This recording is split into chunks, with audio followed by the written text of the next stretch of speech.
본문 말씀은 유명한 말씀입니다. 유명한 말씀이라고 하면 많은 사람들이 알고 있는 말씀 중에 하나다, 그런 의미예요. 많은 사람들이 이 말씀을 암송하고 있어요.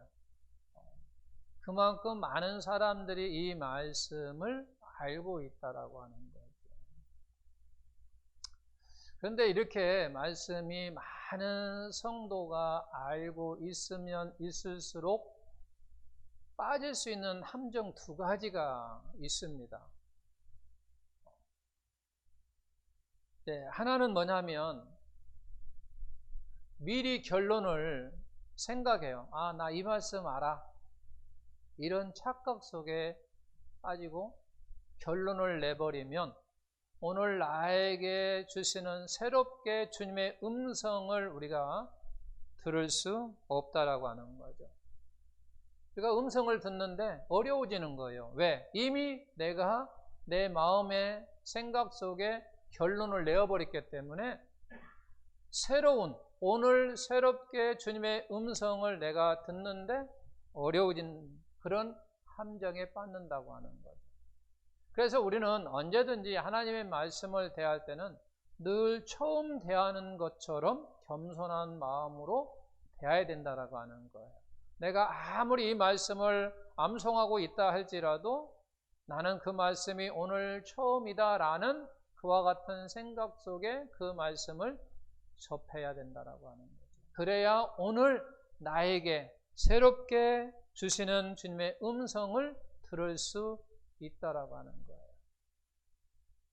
두 번째는 또 어떤 함정에 빠지냐면 단편적으로 그 말씀을 해석하는 그와 같은 함정에 빠질 수 있다라고 하는 거예요.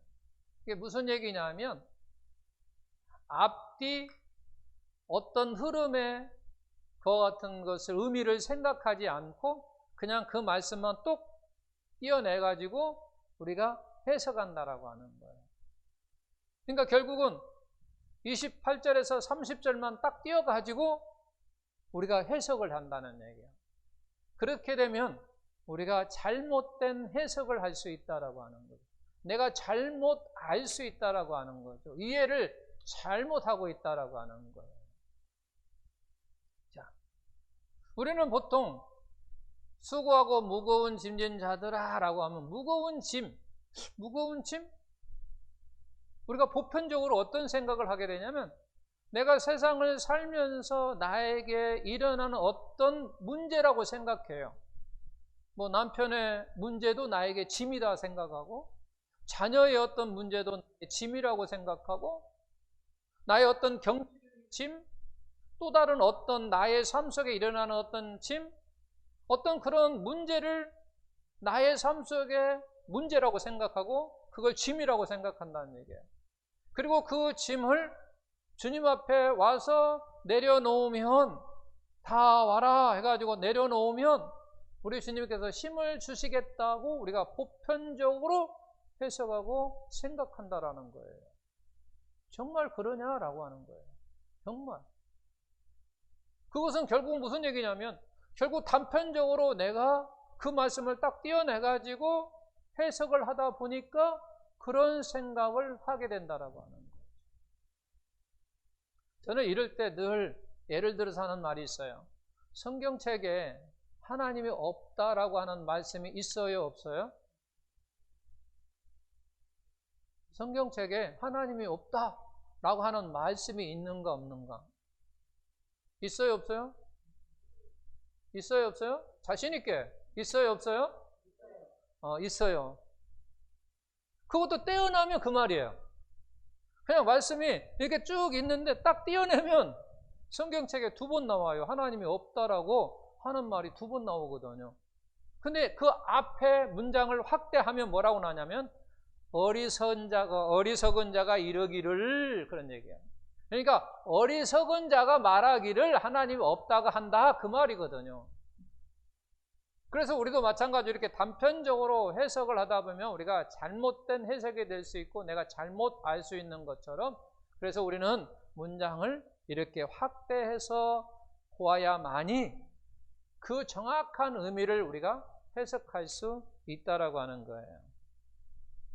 그래서 우리는 본문 말씀을 이해하려면, 즉 오늘 본문 말씀을 우리가 이해하려면 이 말씀의 청중이 누구이냐라고 하는 거예요.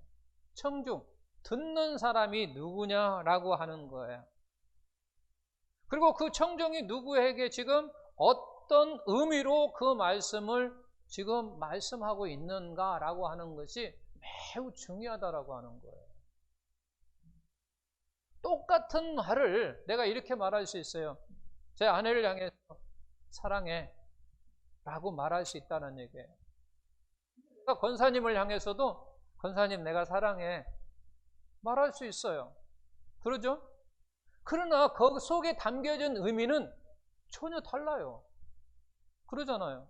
전혀 다르다는 얘기예요. 바로 그런 거예요. 그러니까 듣는 사람이 누구냐에 따라서 이런 의미가 달라진다라고 하는 거예요. 그래서 우리가 성경은 딱 떼어서 해석을 하면 절대 안 되는 거예요. 그 부분을 내가 정확히 알려면 문장을 조금씩 이렇게 확대를 해보는 거예요. 하나님이 없다. 하나님 없다? 왜 그럴까? 딱 앞에 보니까 어리석은 자가 이르기를, 이런 식으로 계속 이렇게 확대해서 우리가 정확하게 해석을 해야만이 잘못된 해석을 하지 않는다라고 하는 거예요.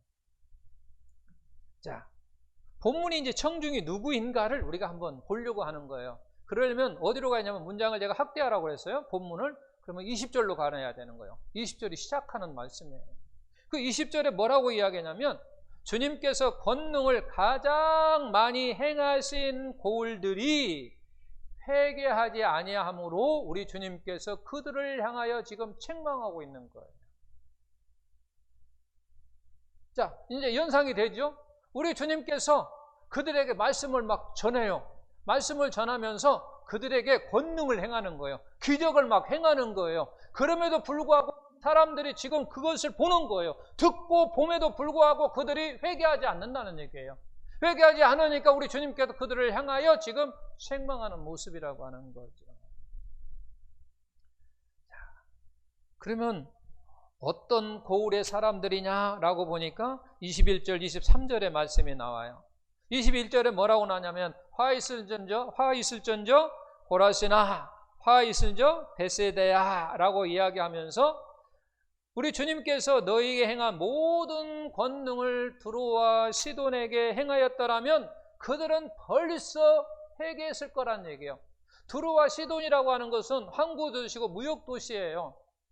그런데 그곳에서 정말로 내가 너희들에게 고라신이라고 베세다하고 그곳에서 하나님 우리 주님께서 그들에게 권능을 행한 그와 같은 권능을 행했더라면 어디에? 두루와 시도이라는 지역에서 행했더라면 그들은 다 회개했을 것이다. 근데 어찌하여 너희는 회개하지 않느냐라고 하는 이 말씀이에요. 그러면서 그 다음에 이어지는 말씀이 또 그거예요. 가보라움이에요. 그냥. 가보라움에서도 우리 주님께서 많은 이적을 행하셨어요. 많은 권능을 행하셨습니다.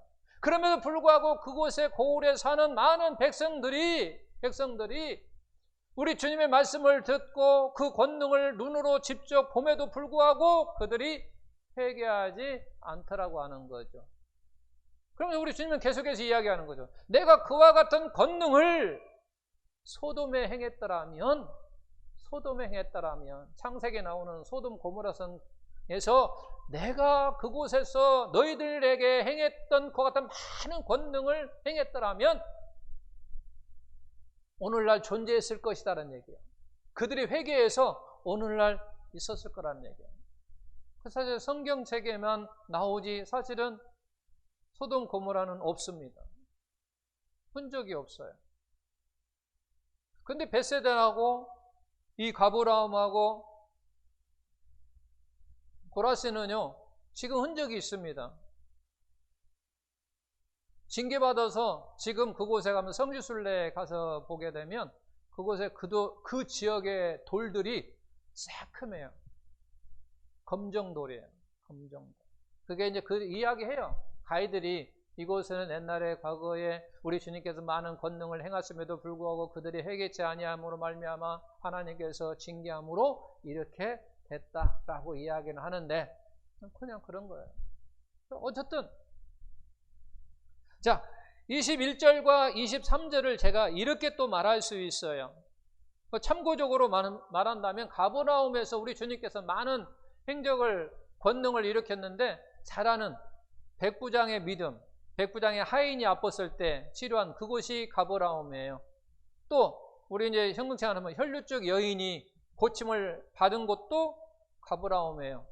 또 마태복음 9장 1절에서 나오면 중풍병자를 내 친구들이 메고 주님께 나오잖아요. 그것도 가버나움이에요.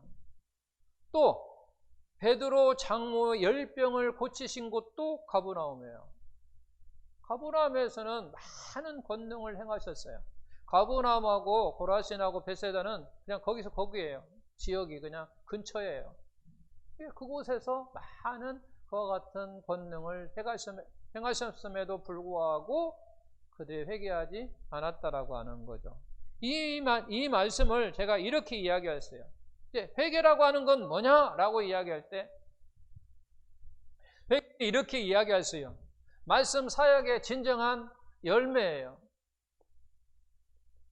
회개가 뭐냐라고 했을 때 진정한 열매다라는 얘기죠. 열매.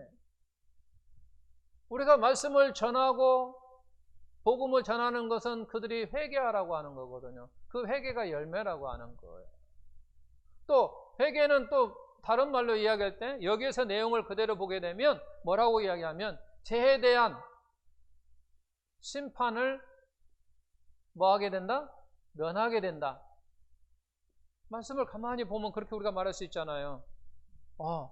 그들이 회개했더라면 소돔도 오늘날 존재했을 것이다라는 얘기예요. 그들이 회개하지 않음으로 말미암아 그들은 징계를 받은 거예요. 그러니까 결국은 회개라고 하는 건 뭐냐? 제 심판을 면하게 된다라고 하는 거예요. 두루와 시돈 같은 경우도 마찬가지죠. 그들도 회개했더라면 권능을 함으로 말로 회개했더라면 면하게 된다라고 하는 거죠.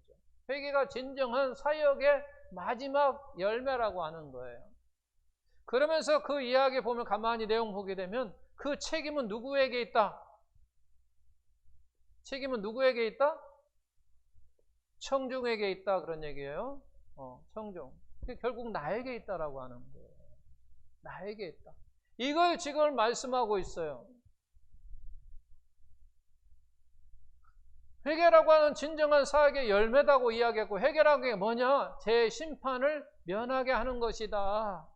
그러면서 그 책임이 누구에게 있다? 청중에, 즉 나에게 있다라고 하는 것을 지금 말씀하고 있다라고 하는 거죠. 우리 주님은 이와 같은 책망을 통해서 말씀을 전하시고 권능을 행하시는 주님의 마음 속에 어떤 게 있자면 회개라고 하는 거예요. 회개라고 하는 것을 하기를 바라고 지금 소원하는 거예요. 사실 지금 3개 성읍,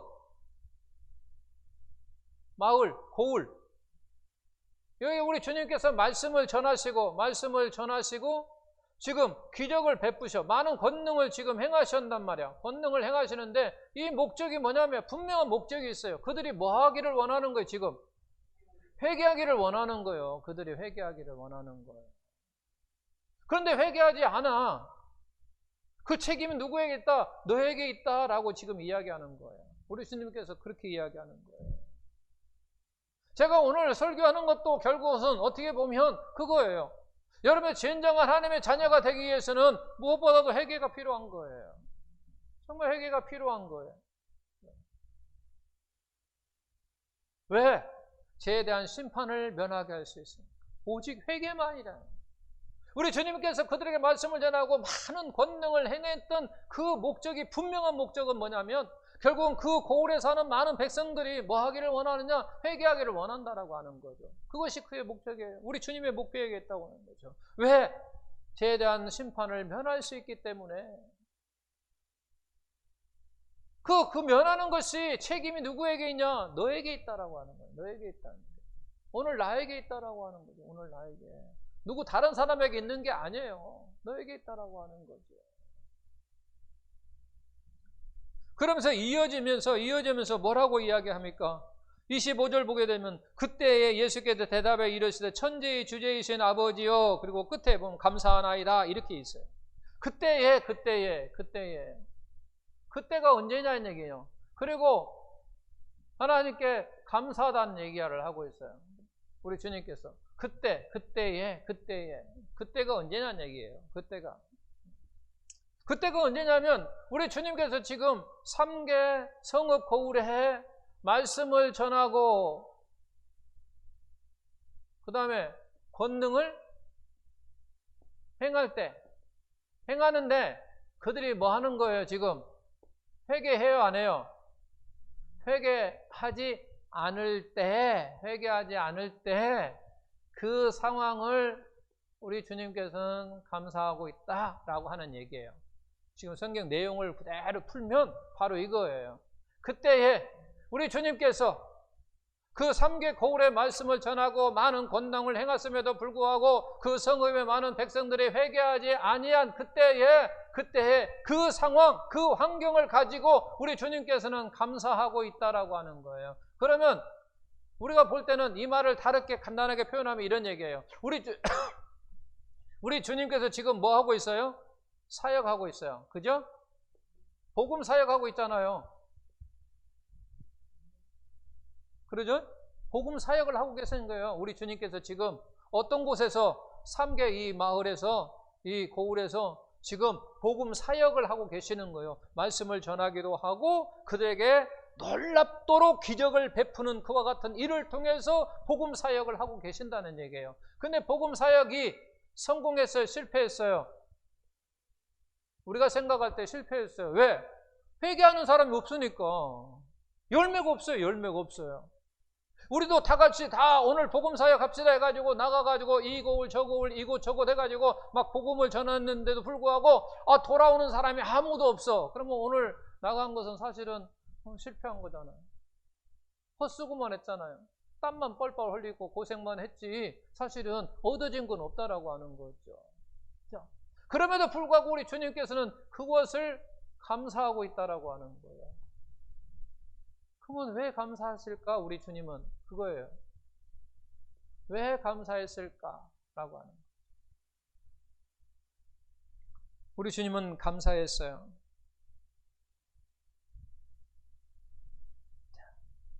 사역의 열매가 없음에도 불구하고 우리 주님께서는 감사했다라고 하는 거예요. 여기에서 우리는 이런 생각을 또 했었어요. 우리는 기도할 때 어떤 기도를 합니까? 우리가 바라고 우리가 원하고 이것이 뭐 하기를 이루어지기를, 그죠? 우리가 이것을 이루어지기를 기도한다라고 하는 거죠. 그런데 여기에다가 적용시키면 지금 우리 기도가 이루어졌어요? 안 이루어졌어요? 안 이루어졌어요. 근데 여러분 감사할 수 있느냐는 얘기예요.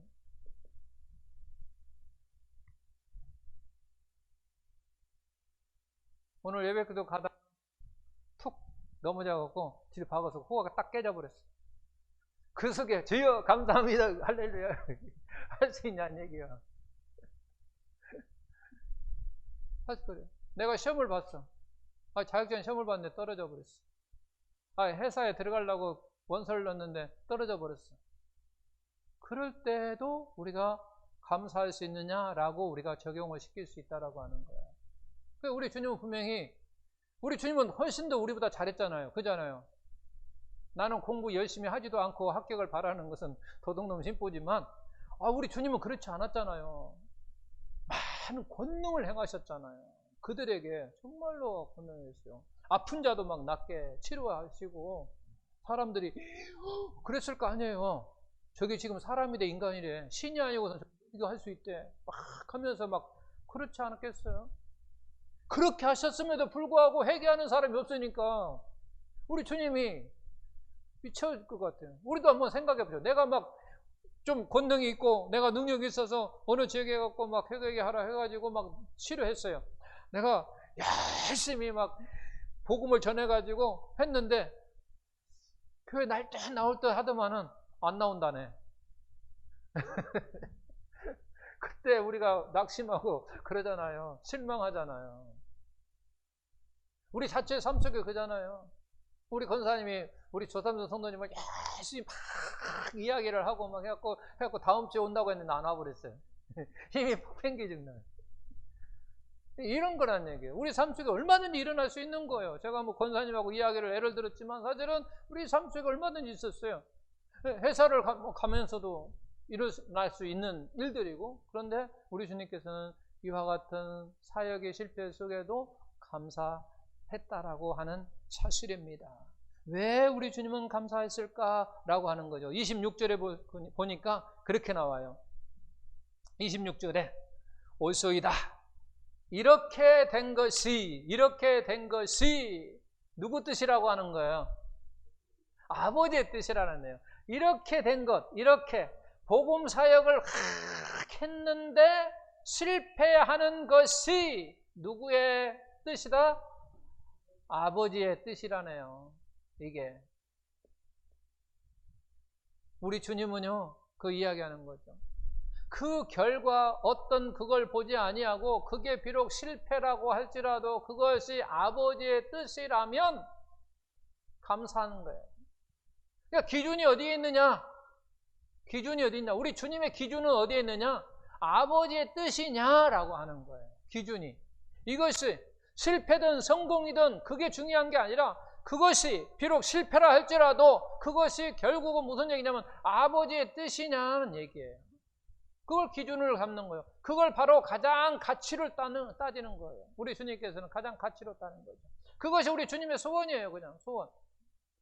나의 소원은 아버지의 뜻이라면 비록 내가 아무리 열심히 수고하고 고생하고 막 했다 할지라도 그것이 열매가 없다 할지라도 그것이 실패한다 할지라도 나는 감사하겠다라고 하는 거죠. 왜? 그것이 아버지 뜻이라면 그렇다는 거예요. 그게 아버지의 뜻을 가지고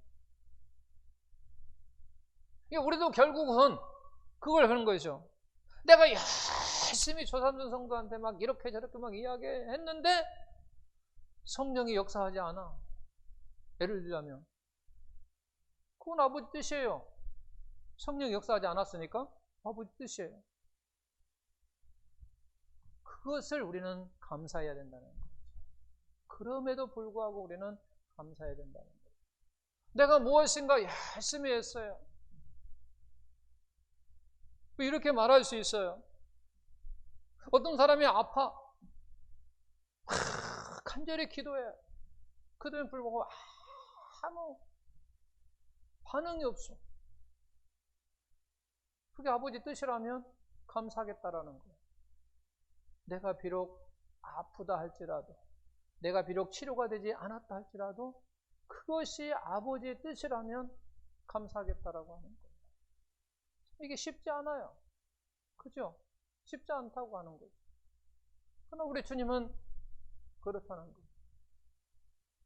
쉽지 않은 것. 그럼에도 불구하고 감사한다라고 합니다. 그 말씀을 하시고 나서 오늘 본문 말씀을 하신 거예요. 그러니까 크게 보면 이 두 가지를 지금 이야기한 거예요. 회개하고 하는 것이 진정한 사역의 열매다. 그리고 회개는 심판을 면하게 한다. 근데 그 책임은 누구에게 있냐? 너희들에게 있다. 고울 너희 백성들에게 있다라고 이야기하고 비록 나는 너희가 회개하지 않는다 할지라도 그것이 아버지의 뜻이라면 나는 감사하겠다라고 이야기하는 거예요. 그럼에도 불구하고 왜? 나의 기준은 아버지의 뜻에 있기 때문에 아버지의 뜻에 가장 나에게 가치를 두기 때문에 내가 원하고 바라고 소원하는 것은 오직 아버지의 그와 같은 기준이기 때문에 나는 감사한다라고 하는 거죠. 그러면서 이어지는 말씀이 수고하고 무거운 짐진 자들아 무거운 짐 가벼운 짐 우리 주님께서는 가벼운 짐 그리고 무거운 짐 그렇게 지금 이야기를 하고 있다라고 하는 거예요. 그러니까 결국 28의 짐과 30절의 짐은 다른 거예요.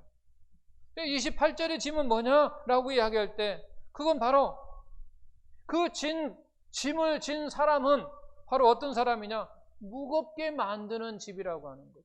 무겁게 만드는 짐이에요. 그리고 그 짐은 우리 쉼을 얻지 못한다라고 하는 거죠. 그 짐은 이 무거운 짐은 쉼을 얻지 못한다고 이야기를 하고 있어요.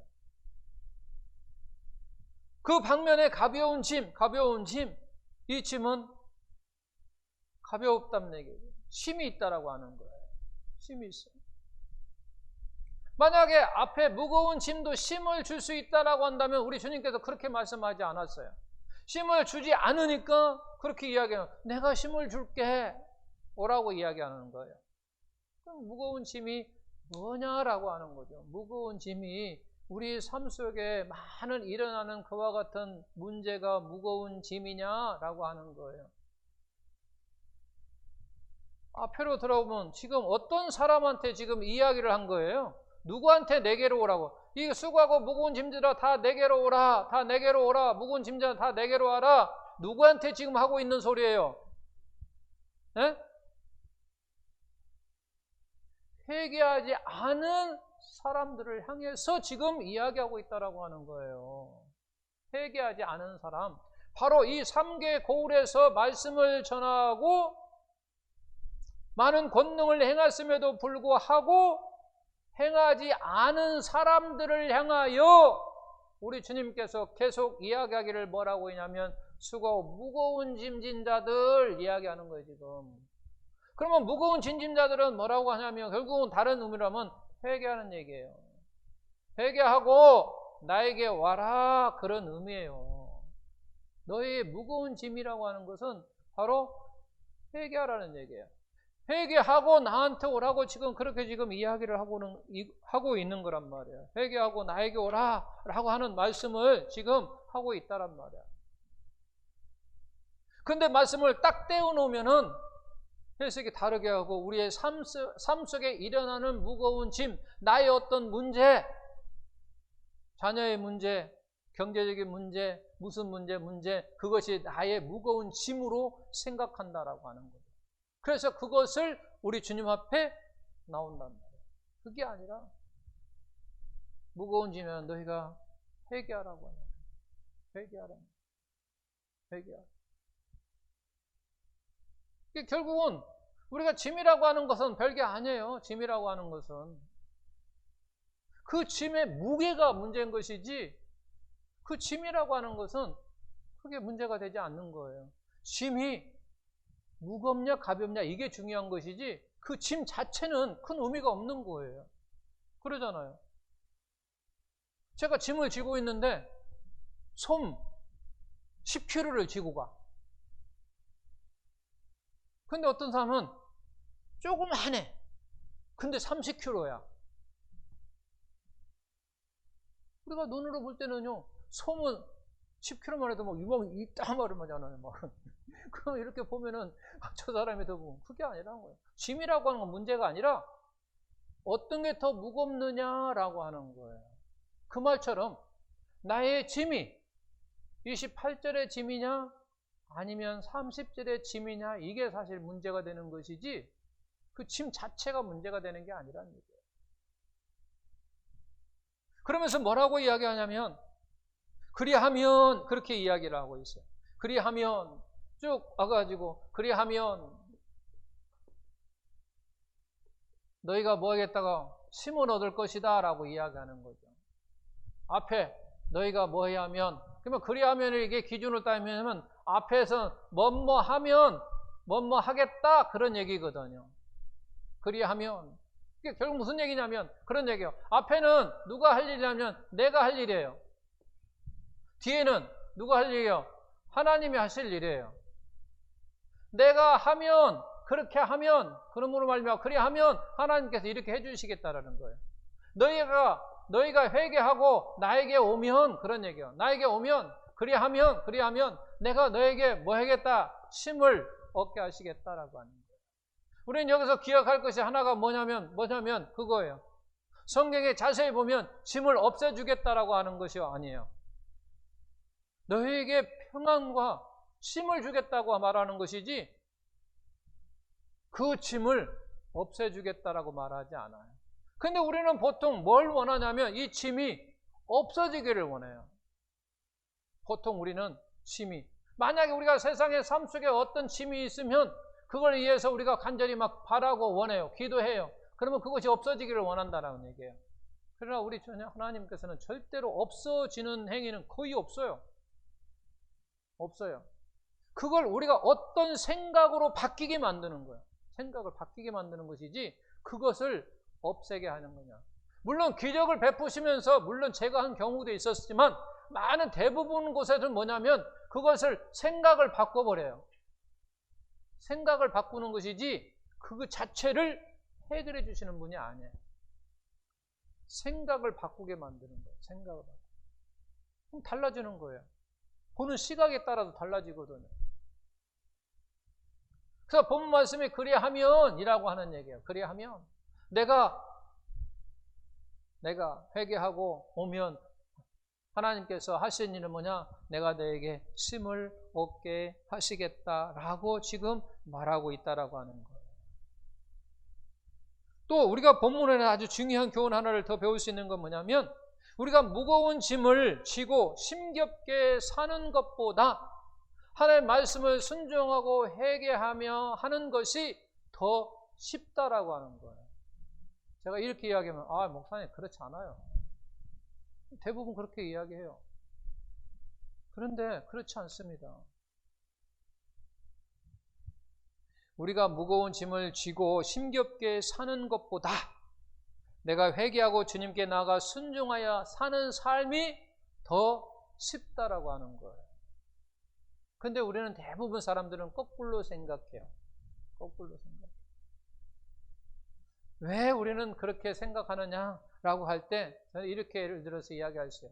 에덴 동산에 선악을 알게 하는 나무가 있었어요. 에덴 동산에 선악을 알게 하는 나무가 있었어요. 그죠? 근데 어느 날 사탄이 마귀가 하와에게 찾아와서 이야기해요. 우리 하나님은 뭐라고 했어요? 너희가 그 선악과에 남는 열매를 먹는 날에는 반드시 뭐 한다? 죽는다 그랬어요. 죽는다. 죽으리라 반드시. 근데 하와에게 마귀가 와서는 뭐라고 했어요? 죽지 않는다 그랬어요. 죽지 않는다 그랬단 말이에요. 죽지 않는다. 그래서 여기에 소가 넘어갔어요. 그래서 먹었어요.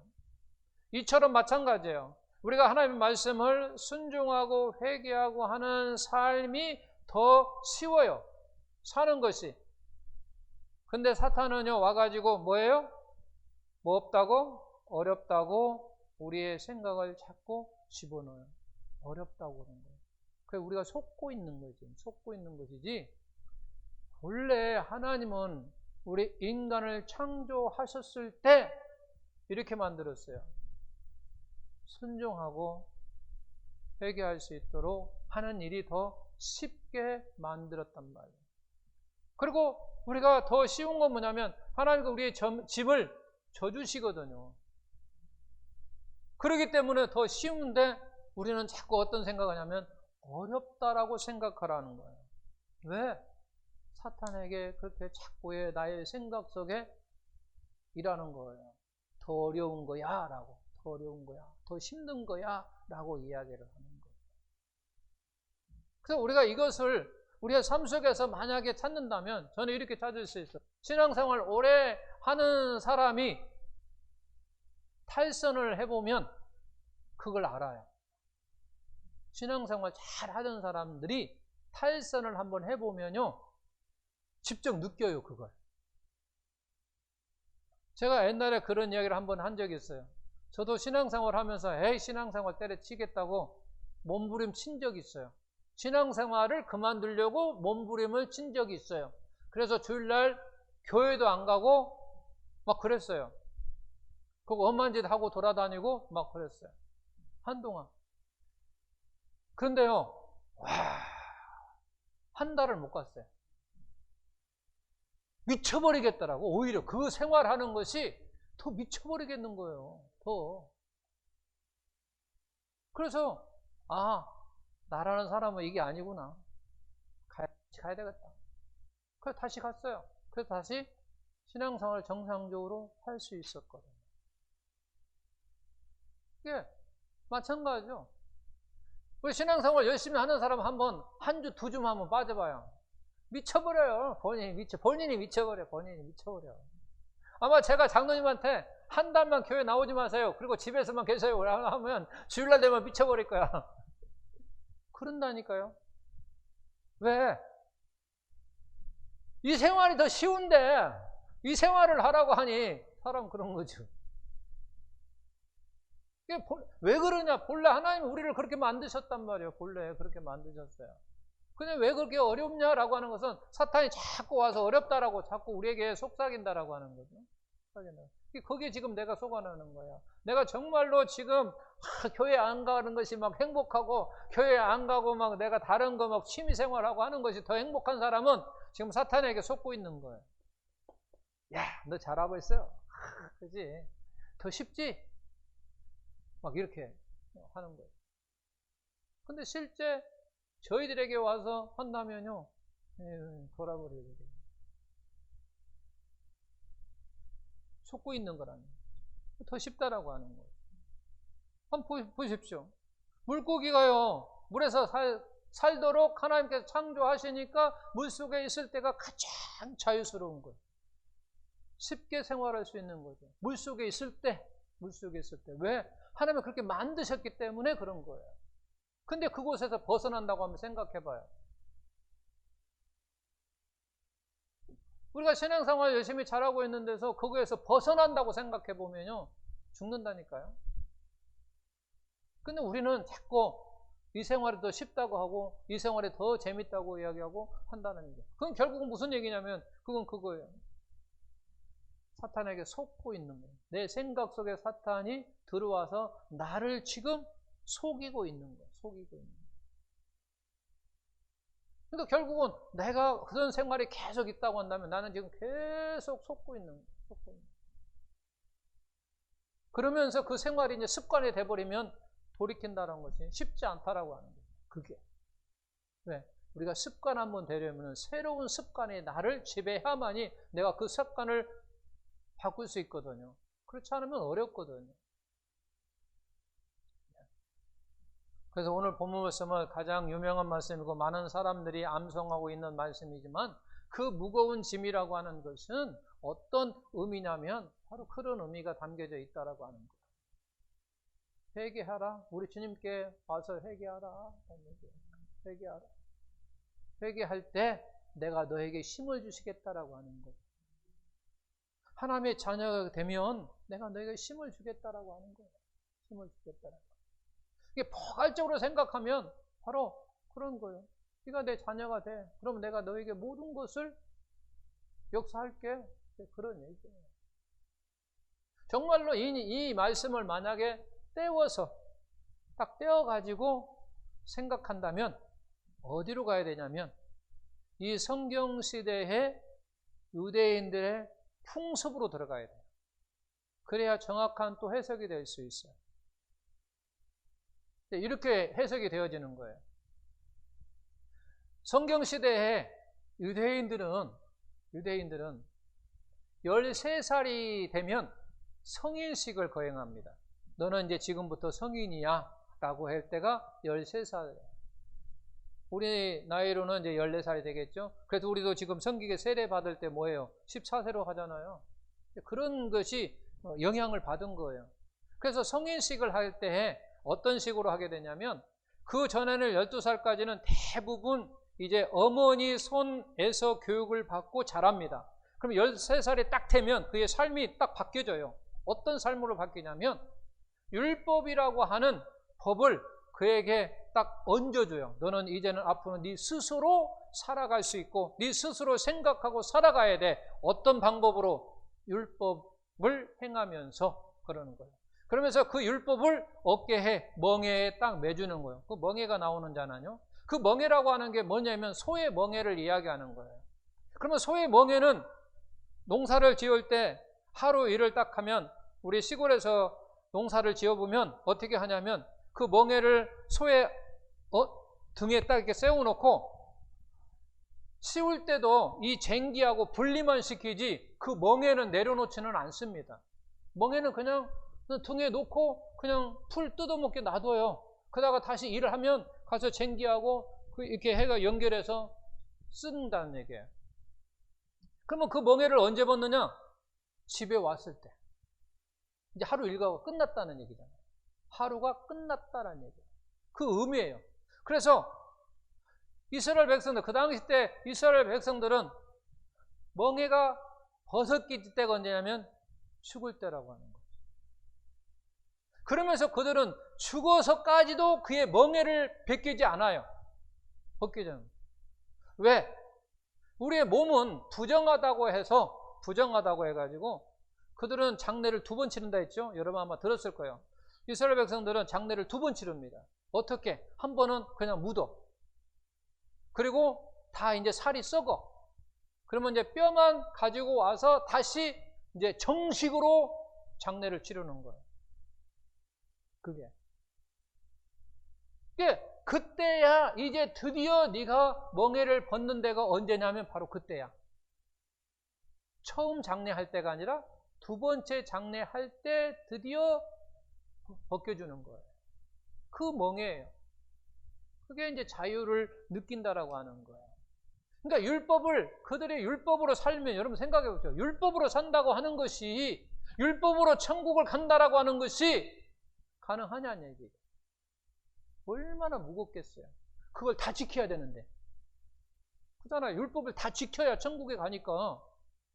어떻게 지키냐고요. 우리가 이제 생각할 때는 뭐 지킬 수 없으니까 말할 수 없지만, 만약에 그걸 지키려고 몸부림치는 그와 같은 사람들이 어깨가 얼마나 무겁겠냐는 얘기죠. 그의 삶이 얼마나 무겁겠냐는 거예요. 왜? 율법적으로 살려고 하니까. 그래서 그 멍에를 내가 벗겨주겠다라는 거예요. 그 멍에가 내 멍에는 쉽다, 가볍다, 하는 거죠. 우리는 뭐 하면 돼요? 율법을 지키면 되는 게 아니라 우리 주님만 믿으면 되잖아요. 얼마나 쉬워요. 주님만 믿으면 되잖아요. 우리 주님만 영접하면 되잖아요. 우리 주님만 영접하면 내가 힘을 얻잖아요. 그런데 이 당시 때 이들은 힘을 어떻게 얻냐면 그 율법을 다 행해야만이, 온전히 행해야만이 힘을 얻는다는 얘기예요. 얼마나 무겁냐는 얘기예요. 주님께서 지금 그 이야기를 하고 계시는 거죠. 그거의 풍습을 가지고 지금 이야기를 하는 경우도 있다는 얘기예요. 그러니까 너희가 율법으로 살지 말고 회개하고 내게 오라 그 말이에요. 율법으로 살면 너희가 결국은 죽어. 힘들어 죽어. 천국까지 못해. 너희가 행하다가 죽어. 그런 얘기예요. 행하다가.